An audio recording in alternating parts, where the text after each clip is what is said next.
ഞാൻ ഇന്ന് പൈനാപ്പിൾ കൊണ്ട് പുളിശ്ശേരി വെക്കാനായിട്ട് ഒരുങ്ങുവാണ്.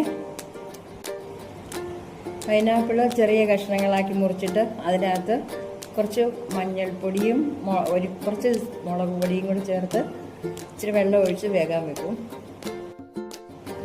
നന്നായിട്ട് വെന്ത് വരുമ്പോൾ ഇതിനകത്തൊരു സ്പൂൺ നെയ്യ് ഒഴിക്കും. അത് കഴിഞ്ഞ് വെച്ചിട്ട് കുറച്ച് ശർക്കരയും കൂടെ ഇതിനകത്തിട്ട് നന്നായിട്ട് വരട്ടിയിടും. അത് കഴിഞ്ഞിട്ട് നല്ല പുളിയുള്ള തൈര്, അതിനകത്ത് കുറച്ച് തേങ്ങയും ജീരകവും വെളുത്തുള്ളിയും കൂടി ചേർത്ത് നന്നായിട്ട് അരയ്ക്കും. തൈര് ഒഴിച്ചാണ് അരയ്ക്കുന്നത്. എന്നാന്ന് വെച്ചാൽ വേറെ വെള്ളം കൂടുതൽ പോകണ്ടല്ലോ എന്ന് ഓർത്തിട്ട്. ഇത് ചെറുതായിട്ടൊന്ന് തിളച്ച് വരുമ്പോഴത്തേക്കിനെ ഇറക്കി വെക്കണം. കുറച്ച് നേരം അതിങ്ങനെ ഇളക്കി.